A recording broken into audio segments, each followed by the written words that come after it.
अच्छा, financial instrument की जो डेफिनेशन है, डेफिनेशन सेज दैट कि financial instrument is a contract.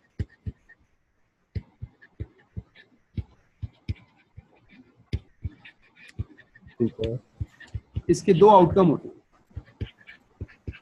एक पार्टी जो कॉन्ट्रैक्ट में एंटर होगी उसके लिए फाइनेंशियल एसेट होगा, जिसको हम कहते हैं कि one of the party is as an investor, जो इन्वेस्ट कर रही होगी। ठीक है। ठीक है। और जो दूसरे एंड पर पार्टी होती है उसके लिए या तो फाइनेंशियल लायबिलिटी होगी सही है। या फिर इक्विटी इंस्ट्रूमेंट होगा। ठीक है। ठीक है। अब इसमें ये चीज़ बड़ी इंपॉर्टेंट है कि एक इसका आउटकम है फाइनेंशियल एसेट, दूसरा उसका आउटकम है फाइनेंशियल लायबिलिटी और इक्विटी, और समटाइम्स एक ही ट्रांजेक्शन में दोनों भी आ जाते हैं। एक पार्टी के लिए फाइनेंशियल एसेट और एक पार्टी के लिए financial liability plus equity instrument. अब बेसिकली हम जो डिस्कस कर रहे हैं ये फाइनेंशियल सिक्योरिटीज डिस्कस कर रहे हैं, जैसे कंपनी शेयर्स इशू करती है, लोन इशू करती है, सर्टिफिकेट्स इशू करती है, तो उसमें एक पार्टी जो होती है वो इशू कर रही होती है और दूसरी पार्टी उसको परचेज कर रही होती है एज एन इन्वेस्टर। सही है। ठीक है। उन ट्रांजेक्शन्स के ऊपर ये IFRS या IAS अप्लाई होता है। ठीक है। For example, ABC PLC issued ordinary shares. अब डेफिनेटली ये कॉन्ट्रैक्ट है और इस कॉन्ट्रैक्ट के अगर दो आउटकम्स हैं जिसमें एक फाइनेंशियल एसेट है और दूसरे में लायबिलिटी है, फाइनेंशियल लायबिलिटी, तो हम कहेंगे ये फाइनेंशियल इंस्ट्रूमेंट की डेफिनेशन को मीट कर रहा है। तो हम इसमें आइडेंटिफाई कर लेंगे कि जी इस ट्रांजेक्शन के अंदर जो इन्वेस्टर होगा उस इन्वेस्टर के लिए क्या होगा, फाइनेंशियल एसेट। ठीक है। इन्वेस्टर के लिए हमेशा फाइनेंशियल एसेट होता है। और जो इशूअर होगा, इशूअर के लिए इस एग्जाम्पल में तो ये इक्विटी है, लेकिन वैसे हमें जज करना पड़ेगा कि ये लायबिलिटी है या इक्विटी है, इसको हमें आइडेंटिफाई करना पड़ेगा। कुछ ट्रांजेक्शन में तो बड़ा क्रिस्टल क्लियर होता है, लेकिन कुछ ट्रांजेक्शन के अंदर कॉम्प्लिकेशंस होती है, तो फिर हम लायबिलिटी की डेफिनेशन से आइडेंटिफाई कर लेंगे कि ये लायबिलिटी है या लायबिलिटी नहीं है। ठीक है। सही। सही। अच्छा, अब थोड़ा सा डिस्कस कर लेते हैं कि फाइनेंशियल एसेट को IAS 3239 कैसे डिफाइन करता है। What is financial asset? Financial assets are assets that is cash,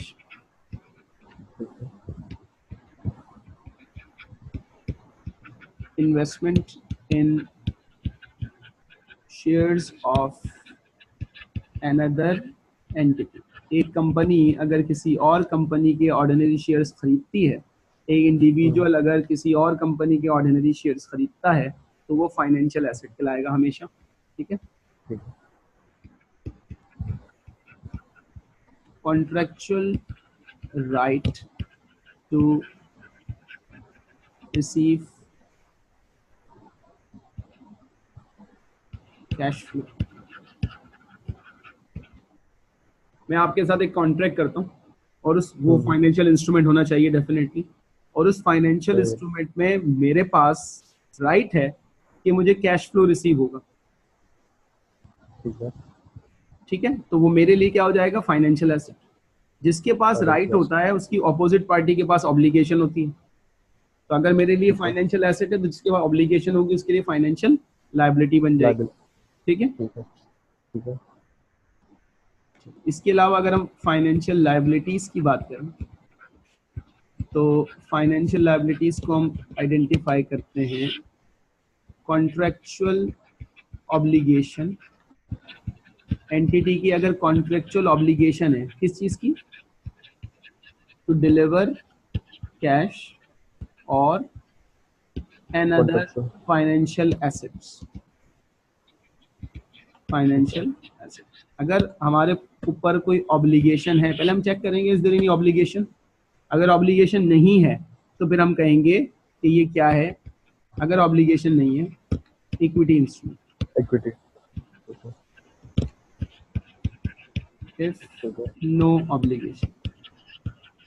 ठीक है, सही। इक्विटी इंस्ट्रूमेंट बाय डेफिनेशन क्या होता है? Residual interest in the assets of the entity after deducting all its liabilities. That is, capital is equal to asset minus liabilities. ये जो accounting equation होती है ये बेसिकली इक्विटी की इक्वेशन है। ठीक है, अगर एक ऑर्डिनरी शेयर होल्डर है कंपनी का, तो वो ऑर्डिनरी शेयर होल्डर को ये पता होता है कि कंपनी के एसेट्स में से पहले लाइबिलिटीज पे ऑफ की जाएंगी, उसके बाद जो रिमेनिंग बैलेंस बचेगा वो मेरा हिस्सा होगा। इसलिए इसको कहा जाता है कि जी equity holder gets the residual interest. ठीक है, सही। सही है, ये तो हो गई फाइनेंशियल इंस्ट्रूमेंट की डेफिनेशन। अब लेट्स ट्राई कि फाइनेंशियल एसेट्स क्या होते हैं और फाइनेंशियल एसेट्स का अकाउंटिंग ट्रीटमेंट क्या है। रिमेंबर, ठीक है, फाइनेंशियल एसेट्स अगर हम एग्जाम्पल में जाएं तो फाइनेंशियल एसेट्स क्या होंगे? Investment in ordinary shares of an entity, ये भी फाइनेंशियल एसेट्स हैं।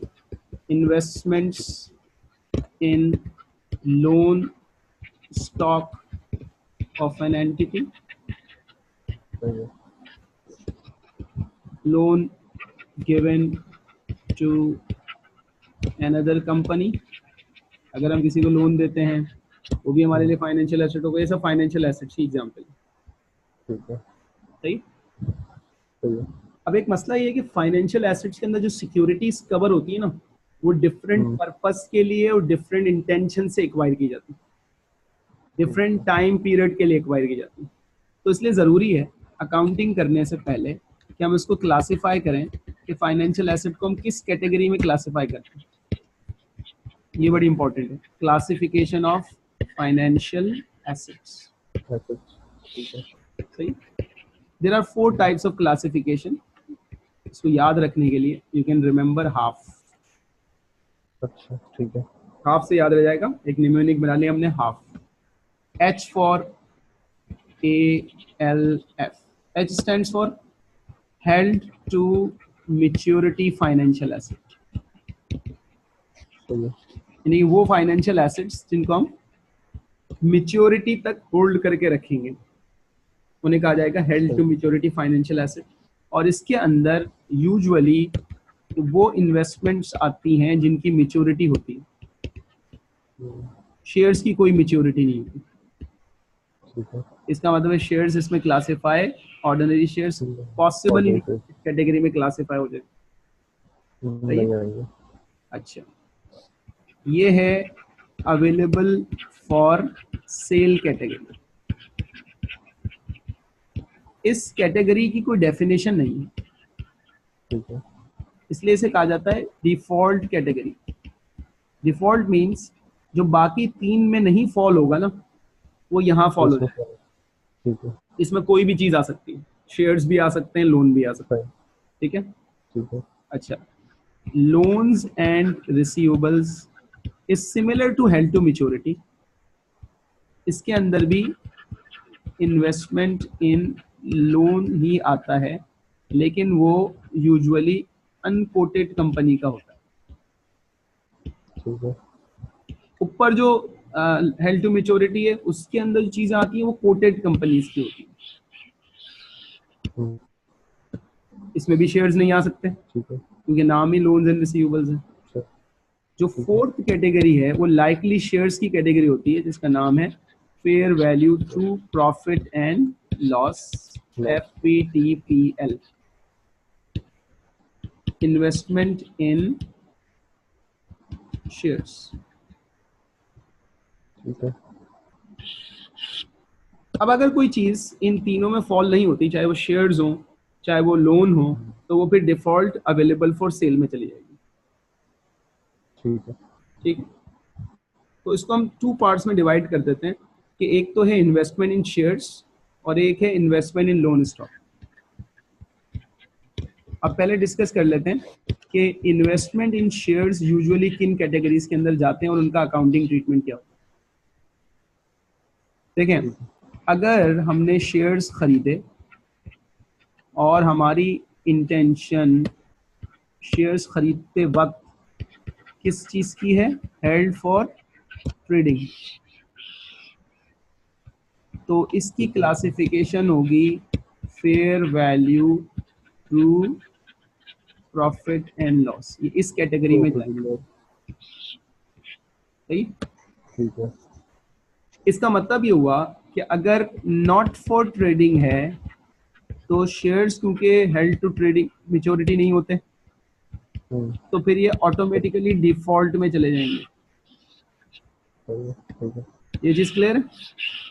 अगर मैं एक कंपनी के ऑर्डिनरी शेयर्स खरीदता हूँ विच इज फाइनेंशियल एसेट, तो अगर मैं इसकी इंटेंशन चेक करूंगा हेल्ड फॉर ट्रेडिंग है, if it is held for trading तो मेरी फेयर वैल्यू थ्रू पीएनएल की कैटेगरी एक्टिव होगी, और अगर वो ट्रेडिंग के लिए नहीं है तो वो डायरेक्टली डिफॉल्ट कैटेगरी में चला जाएगा, अवेलेबल फॉर सेल।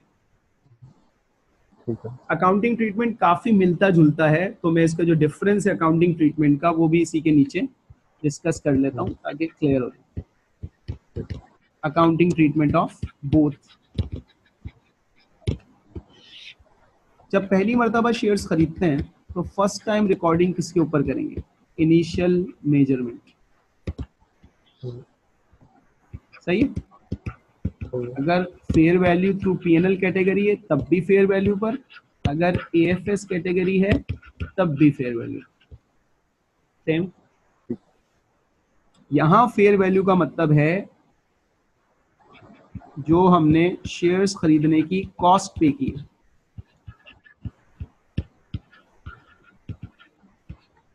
ठीक है। ठीक है। अच्छा, जब भी हम शेयर्स खरीदते हैं तो उसकी ट्रांजैक्शन कॉस्ट होती है। ट्रांजैक्शन कॉस्ट का ट्रीटमेंट डिफरेंट है। अगर ट्रांजैक्शन कॉस्ट इस कैटेगरी में आएगी तो हमेशा एक्सपेंस रिकॉर्ड होगी, ठीक है। और अगर ट्रांजैक्शन कॉस्ट इस कैटेगरी में आएगी तो कैपिटलाइज हो जाएगी। अच्छा। एसेट की कॉस्ट में प्लस करने को कहते हैं कैपिटलाइज कर दो। ठीक है। तो पहला मेजर डिफरेंस क्या हुआ कि fair value through PNL category में ट्रांजैक्शन कॉस्ट एक्सपेंस में जाती है और इस कैटेगरी के अंदर ट्रांजैक्शन कॉस्ट कैपिटलाइज हो जाती है। ठीक है। अच्छा, पहली मर्तबा रिकॉर्ड कर लिया। शेयर्स की मार्केट वैल्यू रेगुलरली चेंज होती है, तो हर साल बैलेंस शीट डेट पर इसका अकाउंटिंग ट्रीटमेंट क्या होगा, that is called subsequent measurement. Subsequent measurement दोनों क्राइटेरिया में सेम है, that is fair value market price. जो भी मार्केट प्राइस चल रही होगी, यहां भी सब्सिक्वेंट मेजरमेंट किसके ऊपर है, fair value that is market price. अब इनिशियल वैल्यू से सब्सिक्वेंट मेजर के जो वैल्यू इसमें चेंज आता है, शेयर्स जब भी खरीदते हैं गेन भी होता है, लॉस भी होता है। सही। तो चेंजेस इन फेयर वैल्यू का ट्रीटमेंट डिफरेंट है। जो चेंजेस इन फेयर वैल्यू होगी वो इस कैटेगरी में हमेशा प्रॉफिट एंड लॉस अकाउंट में जाएगी एज लॉस और गेन। यानी कि अगर मैं शेयर्स खरीदता हूं और मार्केट प्राइस बढ़ जाए गेन, मार्केट प्राइस कम हो जाए लॉस, कहाँ रिकॉर्ड करूंगा, प्रॉफिट एंड लॉस अकाउंट में रिकॉर्ड करूंगा। और अगर यहाँ मुझे चेंजेस नजर आती हैं, वैल्यू बढ़ती है, वैल्यू कम होती है, तो फेयर वैल्यू का जो चेंज होगा वो प्रॉफिट एंड लॉस अकाउंट में रिकॉग्नाइज नहीं होगा, क्योंकि यहाँ इसको कंसिडर करते हैं अनरियलाइज्ड गेन। और अनरियलाइज्ड गेन के लिए एक अलग सेक्शन बनता है which is called other comprehensive income item, OCI। ठीक है। जब तक वो रियलाइज नहीं होता प्रॉफिट एंड लॉस अकाउंट में नहीं जाएगा। हाँ, अगर रियलाइज होगा तो प्रॉफिट एंड लॉस अकाउंट में ट्रांसफर कर देंगे। क्लियर है चीज, डिफरेंस दोनों का। जी। चलिए एक एग्जांपल करते हैं, अभी क्लियर हो जाएगा। 1 जनवरी 16 एबीसी पीएलसी ने 50,000 ऑर्डिनरी शेयर्स एक्वायर किए, ठीक है, XYZ पीएलसी, और एक शेयर की कॉस्ट है $2 ईच। ट्रांजैक्शन कॉस्ट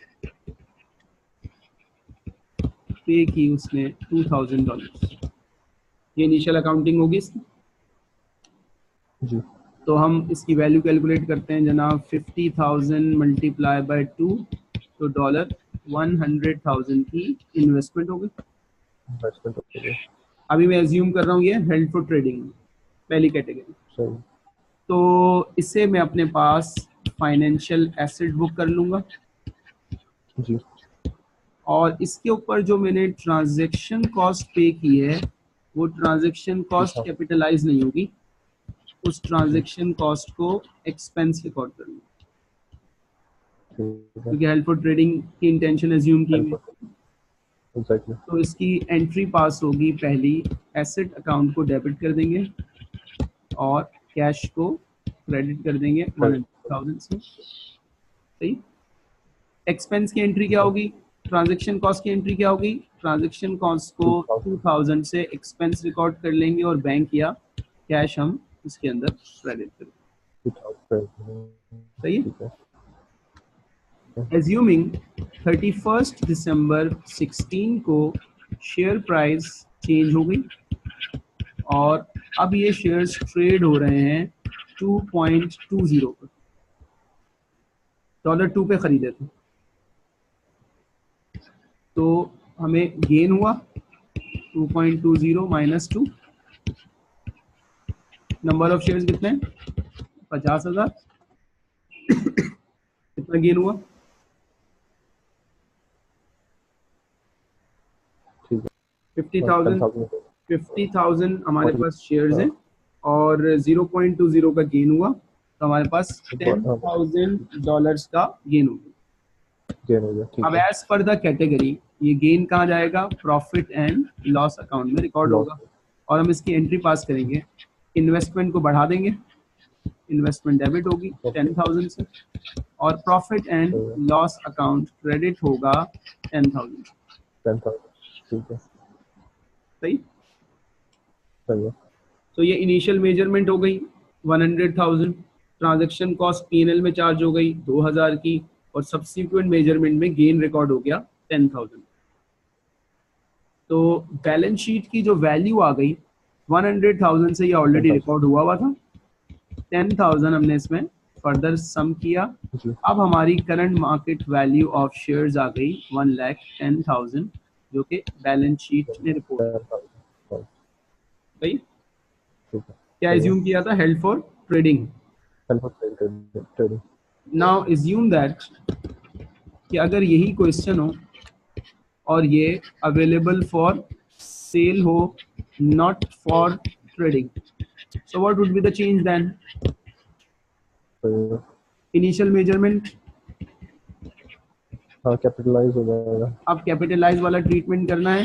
तो 50,000 के शेयर्स हमने 50,000 शेयर्स हमने एक्वायर किए एट द कॉस्ट ऑफ 2, 100,000 इसकी इन्वेस्टमेंट कॉस्ट हो गई, और ठीक है, transaction cost now it's to be capitalized, so 2,000 की transaction cost capitalized हो गई, तो हम एसेट को इनिशियली रिकॉर्ड करेंगे 102,000 rather than 100,000। ठीक है, वो कैपिटलाइज हो गया 2,000, जी, और एसेट अकाउंट अब डेबिट होगा सही है, ट्रांजैक्शन कॉस्ट का जो ट्रीटमेंट है वो डिफरेंट इसलिए है बिकॉज ऑफ द इंटेंशन। जब हमारी इंटेंशन ये हो कि हम एक एसेट एक्वायर करें और वो बिजनेस पर्पस के लिए हो, तो बिजनेस को रन करने की जो कॉस्ट होती है उसको एक्सपेंस रिकॉर्ड किया जाता है। उस लॉजिक से ठीक है, हमने पिछले वाले क्राइटेरिया में इसको एक्सपेंस रिकॉर्ड किया।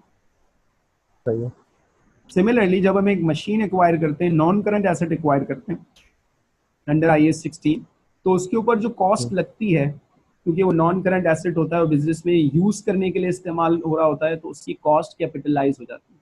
सी लॉजिक से ठीक है। इसकी ट्रांजैक्शन कॉस्ट को हमने यहाँ पर कैपिटलाइज कर लिया।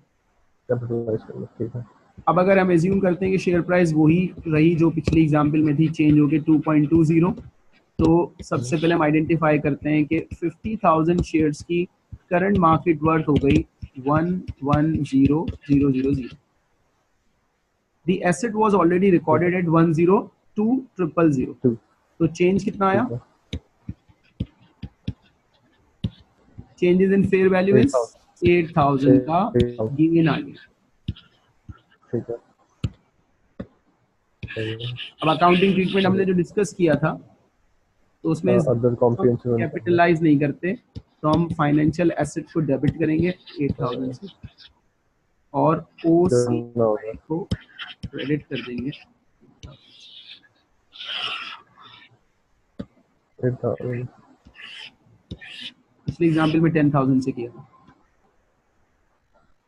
अभी जो कंपैरिजन हो रहा है 102 और 110 का कंपैरिजन हो रहा है। क्लियर है?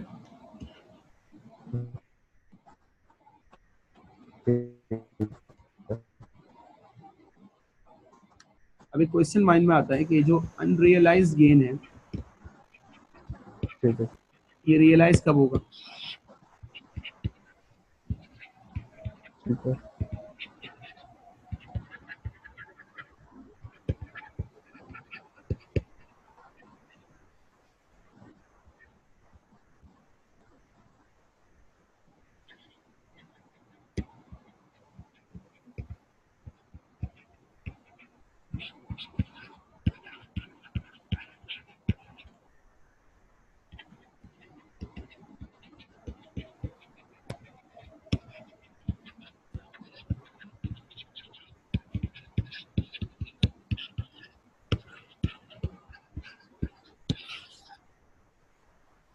ये रियलाइज होगा तो एंट्री पास होगी OCI debit profit and loss account.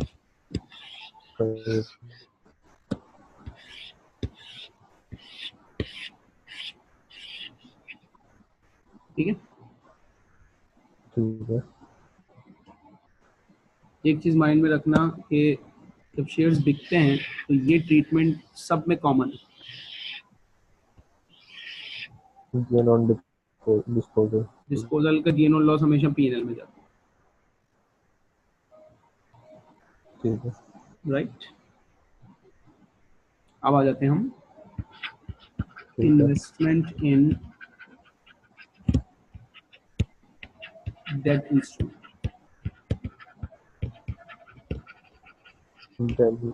Loans वगैरह। Loans held to maturity. कैसे क्लासिफाई करेंगे कि इन्वेस्टमेंट हेल्ड टू मैच्योरिटी? पहली कैरेक्टरिस्टिक्स ये नहीं होनी चाहिए कि उसका रिटर्न जो है इन्वेस्टर को मिलेगा वो फिक्स्ड या डिटर्मिनेबल होना चाहिए। ठीक है। शेयर्स इसमें क्यों क्लासिफाई नहीं होते? क्योंकि शेयर्स के ऊपर डिविडेंड Profit फिक्स नहीं नहीं होता या डिटर्मिनेबल नहीं होता।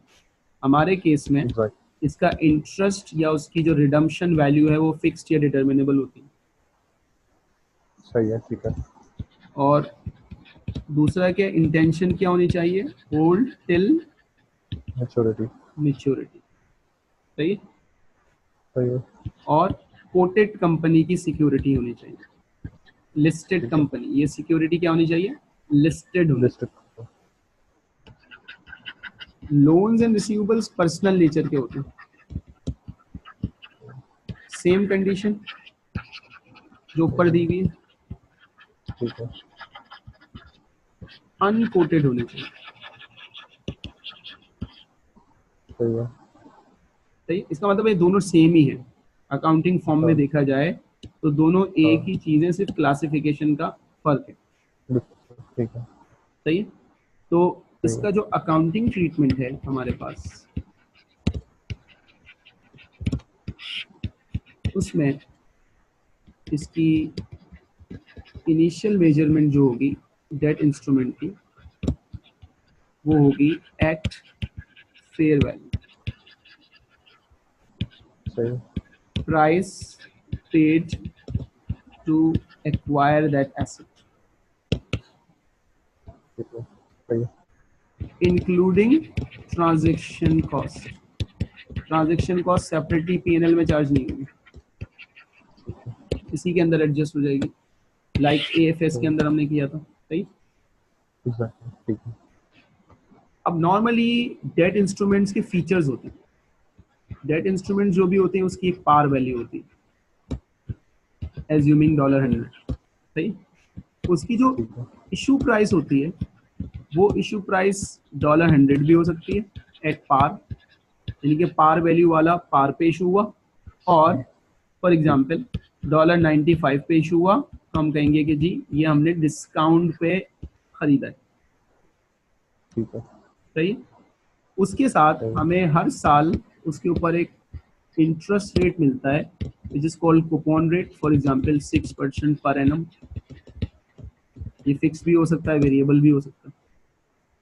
ठीक है, उसके बाद उसकी एक रिडम्पशन डेट हमें कोट की जाएगी, क्योंकि हेल्ड टू मैच्योरिटी है तो उसकी एक रिडम्पशन डेट हमें कोट की जाएगी, रिडम्पशन पीरियड कोट किया जाएगा कि जी 5 इयर्स टाइम में ये रिडीम हो जाएगा, और उसके बाद हमें ठीक है, उसकी एक रिडम्पशन वैल्यू कोट की जाएगी जो कि या तो पार होगी या फिर प्रीमियम पे रिडीम किया जाएगा। ये इसके फीचर्स होंगे। ठीक है, इसी को देखते हुए हम इसकी अकाउंटिंग एंट्री इनिशियल मेजरमेंट की करेंगे। For example ABC purchased $1 million of debt instrument hmm, at its par value. सही। ठीक है, Transaction cost is $20,000. सही है, What is the initial measurement? 1,20,000, तो हम कहेंगे पार वैल्यू, ये हमने पे की इस लोन नोट को एक्वायर करने के लिए। ट्रांजैक्शन कॉस्ट ब्रोकर को जाती है, जी, उसको भी हमने पे की। तो हम फर्स्ट टाइम जब इसको रिकॉर्ड करने जाएंगे तो हम रिकॉर्ड करेंगे एट अ वैल्यू ऑफ 1020। ठीक, सही। सही है, सब्सीक्वेंट मेजरमेंट, अब इसकी सब्सीक्वेंट मेजरमेंट क्राइटेरिया थोड़ा सा डिफरेंट है शेयर्स वाला। इसको फेयर वैल्यू पे रिकॉर्ड नहीं करते यूजुअली, इसको रिकॉर्ड करते हैं अमोर्टाइज कॉस्ट पे। ठीक है, देखिए अल्टीमेटली ना हमें ये पता है कि जब ये रिडीम होगा तो हमें इसकी फुल वैल्यू या जो भी इसकी रिडम्पशन की वैल्यू हमने गारंटी की होगी वो हमें मिल जाएगी। सही है, तो हम यूँ समझ लेते हैं कि ये जो आज रिकॉर्ड हो रहा है ना इनिशियल मेजरमेंट पर या हर साल, ये उसकी प्रेजेंट वैल्यू पर रिकॉर्ड हो रहा है, और ठीक है, प्रेजेंट वैल्यू हमेशा कम होती है, और जैसे जैसे टाइम पास ऑन होता है प्रेजेंट वैल्यू बढ़ती चली जाती है, और टाइम विल कम जब वो रिडम्पशन वैल्यू के बराबर हो जाएगी। सही है, अब सिस्टमेटिकली इस इन्वेस्टमेंट के ऊपर जो हमें रिटर्न मिल रहा होता है ना, that return is called affective rate of interest, ठीक है, and which is usually greater than coupon rate. सही है, फॉर एग्जाम्पल मैं एज्यूम कर लेता हूँ कि इसका अफेक्टिव रेट जो है, क्योंकि कूपन मैंने क्या एज्यूम किया था 6% बताया था, चलें ये एज्यूम कर लेते हैं कि जी 8% कूपन इसका अफेक्टिव रेट जो है वो 8%। ठीक है, तो अब ये कूपन से ज़्यादा क्यों है? क्योंकि मुझे 6% तो मिलेगा हर साल, सही है, लेकिन आज जो मैंने इन्वेस्ट किया है और जो रिडम्पशन का अमाउंट है अगर वो ज़्यादा हुआ तो वो जो गेन आएगा वो मैं अफेक्टिव रेट के अंदर अगर इंकॉर्पोरेट कर दूं तो कूपन प्लस गेन मिलाकर हो जाता है 6 प्लस 8%, 2 8%। 6%, तो 2% किसको रिप्रेजेंट कर रहा है? ये कैपिटल गेन को रिप्रेजेंट कर रहा है। ठीक है। सही। अब अमोर्टाइज कॉस्ट कैलकुलेट करते हैं सब्सिक्वेंट मेजर में पहले साल के बाद। तो सबसे पहले हम इसकी लेंगे, फर्स्ट ईयर से स्टार्ट कर रहे हैं, तो हम सबसे पहले इसकी लेंगे इनिशियल वैल्यू आ गई 10200000, ठीक है। ठीक है। अब हमें हर साल इंटरेस्ट मिलेगा जी। इंटरेस्ट जो हम प्रॉफिट एंड लॉस अकाउंट में रिकॉर्ड करेंगे एज अ फाइनेंस इनकम, वो हमेशा अफेक्टिव रेट से रिकॉर्ड होगा, हालांकि वो हमें रिसीव नहीं हो रहा, ठीक है। लेकिन हम इसे रिकॉर्ड हमेशा अफेक्टिव रेट से करेंगे, क्योंकि ये हमें रिसीव तो होना है ना, ठीक है। Over a period of time. तो इसका जब हमने फाइनेंस इनकम निकाली, तो फाइनेंस इनकम आ गई इसकी 81,600। अब अगर मुझे इंटरेस्ट ईयर एंड के ऊपर रिसीव हुआ, तो वो मुझे कूपन के हिसाब से रिसीव होता है। सही है। और कूपन हमेशा पार वैल्यू पर मिलता है। तो ये हो गया हमारा 60,000। इसके अंदर 81,600 के अंदर हमने ये एज्यूम कर लिया था कि ये हमें मिलेगा या अक्रू हो गया था, तो वो उसके अंदर ऐड हुआ है। ठीक है। अब जब वो मिल गया तो उसको डिडक्ट करना पड़ेगा। गेन वाले को एट द एंड हमारे पास ये जो फिगर बचती है, ये हमारी बैलेंस शीट की एंडिंग वैल्यू आ जाएगी। ठीक है। ये एक साल बाद जो हमने इन्वेस्टमेंट की थी इनिशियली 1020 पर, वो बैलेंस शीट में एक साल के बाद पहुंच गए 1041,600। ठीक है। अब अगर ये ट्रेडेबल बॉन्ड हो लिस्टेड कंपनी का और उसकी फेयर वैल्यू या मार्केट प्राइस से ज्यादा भी हो, तो हम इसे अमोर्टाइज कॉस्ट पे ही कैरी करेंगे। सही है। सही। लेकिन अगर किसी वजह से इसकी वैल्यू कम हो जाती है, रिकवरेबल अमाउंट कम हो जाता है और बैलेंस शीट वैल्यू ज्यादा आ रही है, तो फिर वो इम्पेयरमेंट लॉस में कंसिडर किया जाएगा। सही है। सही। उसके आगे बात करेंगे। तो ये प्रॉफिट एंड लॉस अकाउंट का आइटम हो गया, और ये हमारी बैलेंस शीट की वैल्यू। एग्जाम में अगर पूछता है बताएं बैलेंस शीट में 31 दिसंबर फला फला फला बैलेंस शीट की वैल्यू बताएं, तो हम ये अमोर्टाइज कॉस्ट निकालेंगे। और अगर ये कहता है कि जी finance income to be reported in profit and loss account, तो हम 81,600 नोट करेंगे। ठीक है। सही। बाद दफा क्या होता है कि वो सवाल में लिखता है कि जी फाइनेंस इनकम 60,000 बुक हुई है, होनी कितनी चाहिए? 81,600। तो हम 21,600 से एडजस्टमेंट पास करेंगे। ठीक है। सही, क्योंकि हमें पता है क्राइटेरिया ये इसी तरीके से चलता है। अब नेक्स्ट ईयर ये जो कैरिड फॉरवर्ड बैलेंस है, ये नेक्स्ट ईयर के लिए बन जाएगा ब्रॉड फॉरवर्ड बैलेंस। ठीक है। फिर हम सिमिलरली इसके अंदर फाइनेंस इनकम ऐड करेंगे, किस रेट से? अफेक्टिव रेट से, विच इज 8%।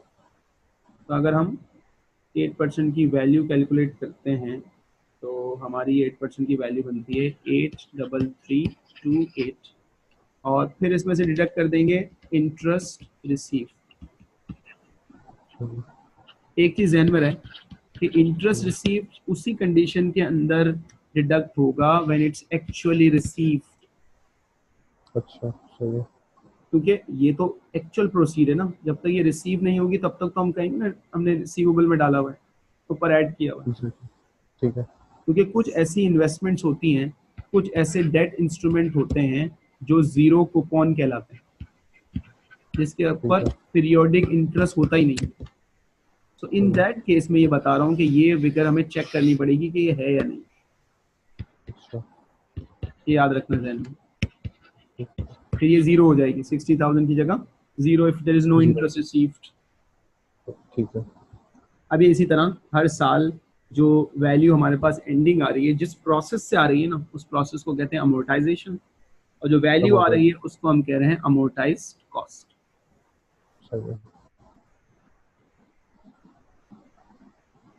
ठीक है। ये हमारा फाइनेंशियल एसेट का कंप्लीट ट्रीटमेंट कवर हो गया। जस्ट टू रिकॉल, हमने ये डिस्कस किया आज कि फाइनेंशियल इंस्ट्रूमेंट्स क्या होते हैं। उसमें एक फाइनेंशियल एसेट होता है, फाइनेंशियल लायबिलिटी होती है, इक्विटी इंस्ट्रूमेंट होता है। फिर हमने फाइनेंशियल एसेट डिस्कस किया, उसके बाद financial liabilities that is contractual obligation, उसके बाद equity instrument that is residual interest, फिर फाइनेंशियल एसेट को हमने क्लासिफाई किया 4 टाइप्स में, हेल्ड टू हाँ। Maturity, available for sale, loans and receivables, fair value through P&L, just to remember through a mnemonic half. ठीक है, उसके बाद हमने शेयर्स की क्लासिफिकेशन की, ठीक है। Shares either held for trading हो सकते हैं या अवेलेबल फॉर सेल। फिर उनका अकाउंटिंग सही है। Treatment with journal entries, with gain और लॉस का डिफरेंशियल कहाँ जाएगा, विद एन एग्जाम्पल। ठीक है, और फिर इस तरह से ठीक हमने है। मूव किया डेट इंस्ट्रूमेंट्स के डिफरेंस के ऊपर, कि डेट इंस्ट्रूमेंट की टाइप्स में फ़र्क क्या है और इनिशियल मेजरमेंट कैसे होगी, और उसके बाद amortise cost, this is very important, amortise cost किस तरह से कैलकुलेट हम चलिए। करते हैं। ठीक है। ठीक है, अब सही है। अल्टीमेटली एक एंगल हमारा इसका कवर हो गया कि